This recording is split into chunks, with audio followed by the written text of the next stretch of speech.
Chào mọi người, chào mừng mọi người trở lại với kênh YouTube Khám phá Hy Lạp. Hôm nay mình sẽ giới thiệu cho mọi người một hòn đảo ăn chơi bậc nhất của Hy Lạp và có lẽ là thuộc hàng top trên thế giới. Nói đến Hy Lạp thì người ta sẽ liên tưởng tới đảo Santorini, nhưng mà thực ra ở Hy Lạp thì có rất nhiều đảo đẹp và một trong số đó là đảo Mykonos. Đảo Mykonos là điểm đến rất là thường xuyên của rất nhiều ngôi sao, diễn viên hay là cầu thủ nổi tiếng trên thế giới. Người ta hay đến đây để nghỉ dưỡng vào mùa hè. Phía sau mình là khu thị trấn Mykonos. Mình đang đi vào lúc hoàng hôn, cảnh rất là đẹp. Mọi người thấy không? Bây giờ mình sẽ đi một vòng khu thị trấn. Sẵn đó mình sẽ giới thiệu với mọi người biết ở Mykonos nó có cái gì đặc biệt, có cái gì đẹp nha. Ok, mời mọi người đi với mình.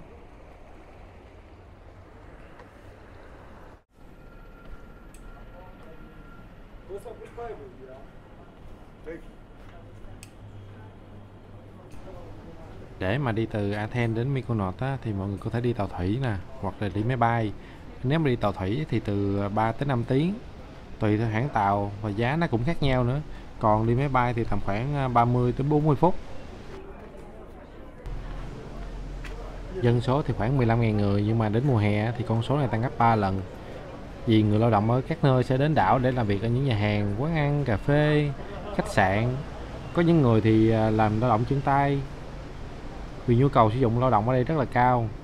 Chi phí ở đây theo mình cũng khá là đắt đỏ so với người dân lao động.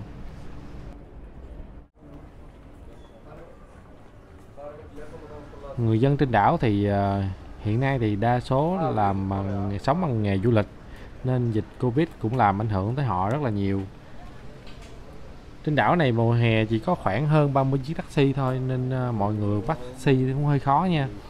Ngoài ra là còn có các xe dịch vụ hoặc là xe đưa đón ở khách sạn thôi.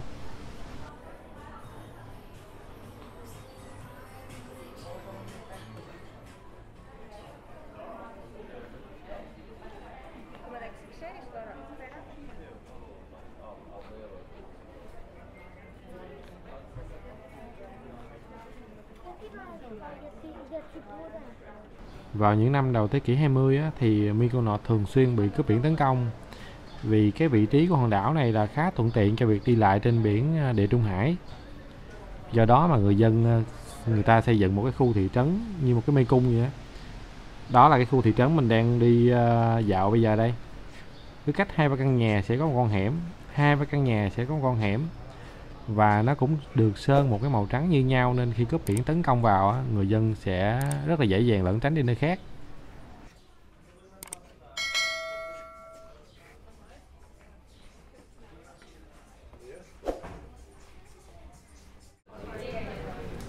Cách đây 4 năm á, thì lần đầu tiên mình bước vào cái khu thị trấn của hòn đảo này á, mình cũng bị lạc.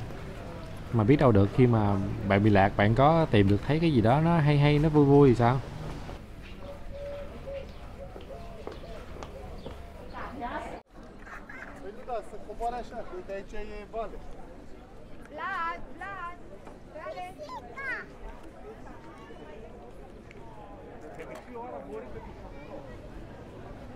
Cái khu vực mình đang đi á, được gọi là Little Venice. Mọi người thấy người ta đang ăn uống rất là đông ở đây đúng không? Buổi chiều á, lúc hoàng hôn người ta sẽ ăn uống cà phê, ngồi ở đây để nghe nhạc và ngắm hoàng hôn. Đây là địa điểm ngắm hoàng hôn rất là lý tưởng ở trên đảo Mykonos.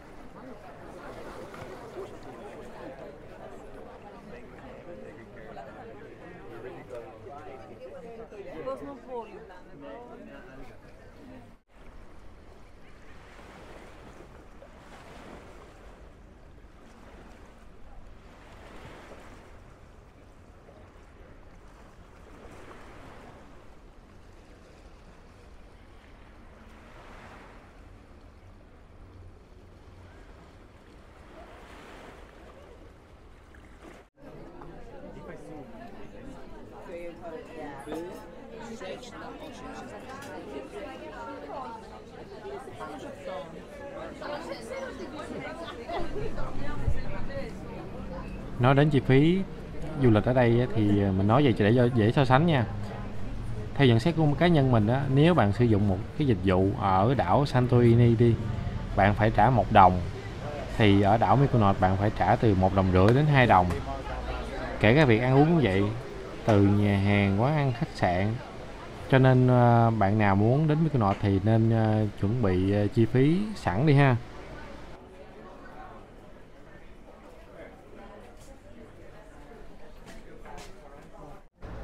Mùa du lịch ở các đảo Hy Lạp là từ tháng 4 đến tháng 10. Bạn nào muốn đi tắm biển thì canh đi tầm tháng 5 đến tháng 9.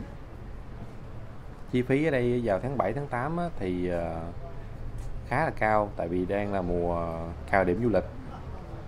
Khách sạn tăng gấp đôi nhưng mà vẫn không có phòng. Ở đây rất là nắng nhưng mà gió rất là nhiều, rất là mát. Đó là lý do tại sao mà người ta đổ xô đến Mykonos vào mùa hè.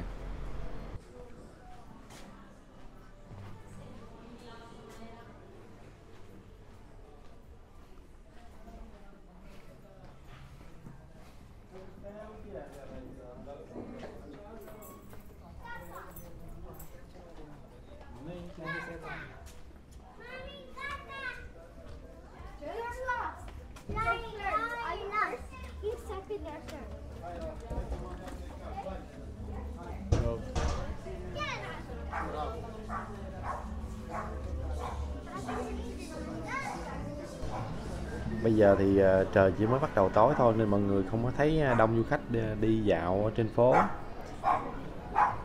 Thường du khách đến đây thì sẽ một ngày của họ là sẽ đi tham quan nè, ăn uống, xong rồi đi tắm biển, nghỉ ngơi, xong rồi tối lại đi ăn cà phê, xong rồi khuya hơn thì họ sẽ đi những quán bar và họ sẽ chơi đến sáng.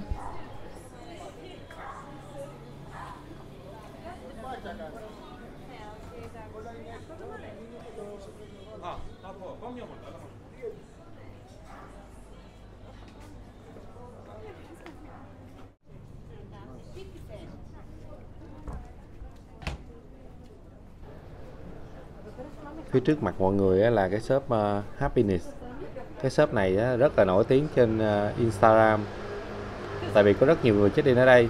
Nếu mà người có follow cái gì về Mykonos mọi người sẽ thấy.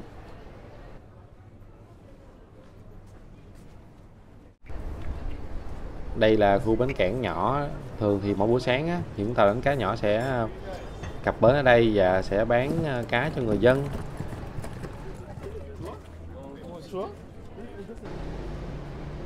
Dọc theo bên tay phải mình là cũng là một dãy nhà hàng, quán ăn, cà phê rất là nhộn nhịp vào buổi tối. Người ta thường ngồi ở đây để ngắm biển, ngắm phố người đi qua lại.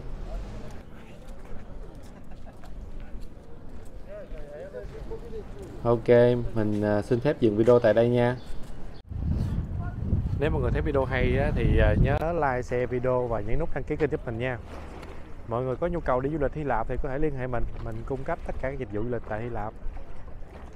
Ok, chào tạm biệt mọi người. Hẹn mọi người ở những video tiếp theo.